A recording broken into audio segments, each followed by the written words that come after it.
नमस्कार, मैं हूं नवीन मिश्रा और आप देखना शुरू कर चुके हैं द न्यूज़ गैराज। आज हम लोग यहां पर आए हुए हैं श्री गोकुलानंद संन्यास आश्रम के प्रांगण में और हम आपको इस मंदिर की खासियत बताएंगे, साथ ही इस मंदिर से जुड़ी हुई बहुत सारी चीज़ों को आपके सामने रखेंगे और धार्मिक रूप से भी कई सारी चीज़ों को आपके सामने रखने का काम हम इस प्रोग्राम के माध्यम से करेंगे, जिसके लिए हमारे साथ आज मौजूद हैं पंडित अमरीश शर्मा। आपने देखा होगा कि हमारे कई सारे प्रोग्राम्स में वो आते हैं, राशिफल बताते हैं, ग्रहों के बारे में बताते हैं और आज वो और कई सारी चीज़ों को लेकर के आपके सामने आने वाले हैं। तो पंडित जी, आपका बहुत बहुत स्वागत है हमारे इस प्रोग्राम में और मैं चाहूँगा कि आप हमारे दर्शकों को इस मंदिर के बारे में और धार्मिक से जुड़ी कई सारी चीज़ों के बारे में बताने का कृपा करें। नवीन मिश्रा जी, धन्यवाद, आपने फिर यहाँ पर आए और मुझे बड़ा अच्छा लगा।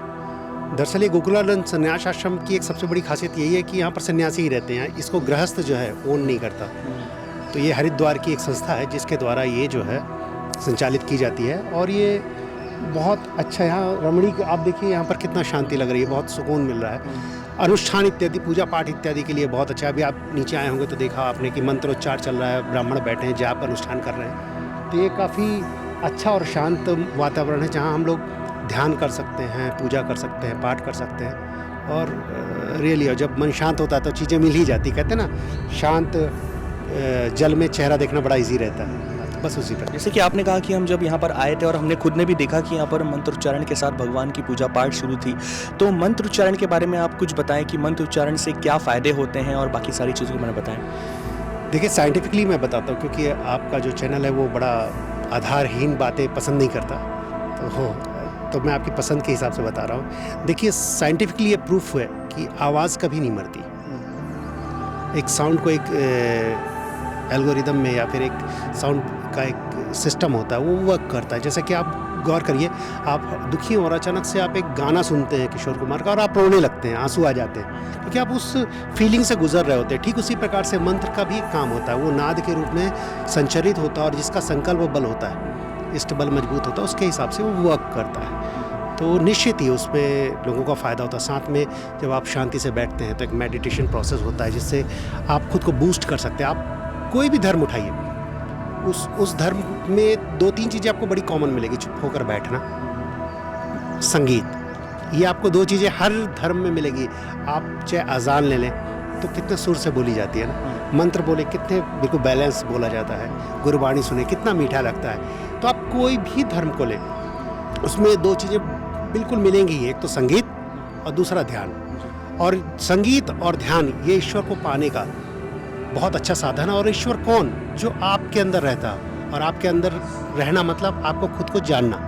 तो जब व्यक्ति खुद को जानने की कोशिश करता है तो मंदिर आता है या मस्जिद जाता है। पंडित जी, मेरा आपसे दूसरा सवाल ये है कि, और मेरे ख्याल से कई लोगों के मन में ये सवाल उठता होगा कि जैसे हम कई मंदिरों में जाते हैं तो अलग अलग भगवानों की प्रतिमाएं होती हैं, मूर्तियां होती हैं, लेकिन हम जब शिव भगवान के मंदिर जाते हैं, जैसे कि हम यहाँ पर भी आए थे और हमने यहाँ पर भी देखा कि एक शिवलिंग की मूर्ति यहाँ पर बहुत अच्छी है और काफ़ी बड़ी है। नागपुर में शायद कम जगह ऐसी होगी जहाँ पर इतनी बड़ी प्रतिमा यहाँ पर शिवलिंग की आपको देखने को मिलती है। तो हर भगवान की मूर्तियों को मूर्ति और प्रतिमाएं कहा जाता है, लेकिन शिवलिंग को शिवलिंग ही क्यों कहा जाता है? देखिए, कई लोग तो गलत तरीके से भी इस चीज़ विषय पे बात करते हैं, पर लिंग का अर्थ क्या होता है ये पहले लोगों को समझना चाहिए। ये जेंडर नहीं है, ठीक है ना। तो लिंग का अर्थ होता है स्वरूप। कहते हैं ना, ये पुरुष लिंग है, यानी इसका स्वरूप जो है पुरुष जैसा है। ये स्त्रीलिंग है, इसका स्वरूप जो दिखता है वो स्त्री जैसा है। तो इसी प्रकार से लिंग का अर्थ होता है स्वरूप, कि आप कैसे दिखाई देते हैं। ठीक है, ये समझ में आ गया। अब शिव का अर्थ होता है कल्याणकारी, तो कल्याणकारी स्वरूप, शिवलिंग कल्याणकारी स्वरूप, दरअसल इसका ये अर्थ होता है। साथ में मैं आपको एक चीज़ और बताना चाहूँगा कि शिवलिंग दरअसल सृष्टि को भी कहा जाता है। आप पूरे ब्रह्मांड को देखिए, सब अंडाकारी हैं, गोलाकारी हैं। आप खुद के पैर में एक धागा बांधिए और ऐसे घुमाइए तो आप एक अंडाकार स्वरूप लेंगे, राइट। आप छोटे छोटे अणु, परमाणु, कुछ भी देखो वो अंडाकार है। पृथ्वी अंडाकार है, ये सारी समष्टि अंडाकार है। अब आप जब गैलेक्सी को देखते तो क्या देखते हैं? बीच में एक पिंड है और उसके चारों तरफ एनर्जी के चारों ओर सब लोग चक्कर लगा रहे हैं। ठीक शिव ऐसे बीच में बैठे हुए हैं और सारा संसार उनके ओर चक्कर लगा रहा है। अर्थात सारी एनर्जी हमको कल्याण कहाँ से मिलता है? सूर्य से मिलता है, वो भी शिव है। आप भी शिव हो, मैं भी शिव हूँ, इस संसार की चराचर जगत शिव ही है। तो हमारे रुद्राष्टाध्यायी में भी बोला जाता है, हर चीज़ में वाजस्य में, प्रशवस्य में, प्रयतिश्च में सब शिव है, शिवात्मक है, सब कल्याणकारी है, सबको फ़ायदा पहुंचाने वाला है। ये ज़मीन हमको फ़ायदा देती है कि नहीं देती, ये भी शिव है। हम पानी पीते हैं, शिव है, हर चीज़ शिव है, ऐसा है। पंडित जी, जैसे कि हमने इंट्रो में ही बताया था कि हम एक संन्यास आश्रम में आए हुए हैं, तो इस संन्यास आश्रम में जैसे कि आपने बताया कि गृहस्थ जीवन के लोग बिल्कुल नहीं रहते हैं, सन्यासी लोग ही यहाँ पर रहते हैं। तो उनके खान पान की व्यवस्था, उनके रहने की व्यवस्था, ये सारी चीज़ों की व्यवस्था कैसे की जाती है? देखिए, खान पान की व्यवस्था तो ईश्वर ही करता है जी। आप और मैं आज इस संसार में पैदा हुए तो भगवान कम से कम रोटी की व्यवस्था तो करके ही भेजता है हर इंसान को, और जो उस पर भरोसा रखते हैं। हमारे भारत में आदमी अपने कर्मों से भूखा रह जाए नहीं बोला जा सकता, परंतु अगर सही तरीके से जी रहा है तो आप देखिए 2 वक्त की रोटी मिल ही जाती है। तो इसी प्रकार से संन्यास आश्रम में दान हो जाते हैं, कुछ लोग कुछ न कुछ छोड़ ही देते हैं, चावल दाल, सब आराम से चलता रहता है। तो जहाँ भगवान खुद बैठे वहाँ का इंसान भूखा कैसे रहेगा? आप बताइए ना। मंदिरों से तो लोग खा के जाते हैं, आप मंदिरों में देखिए अन्य क्षेत्र चलते रहते हैं तो लोग खा के ही जाते हैं, तो दिक्कत नहीं आती इसमें।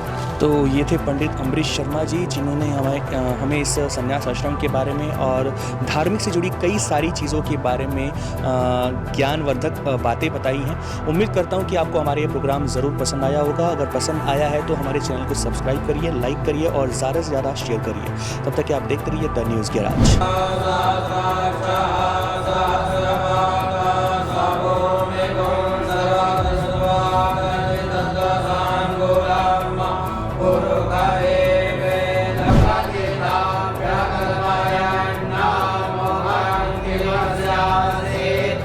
Bye.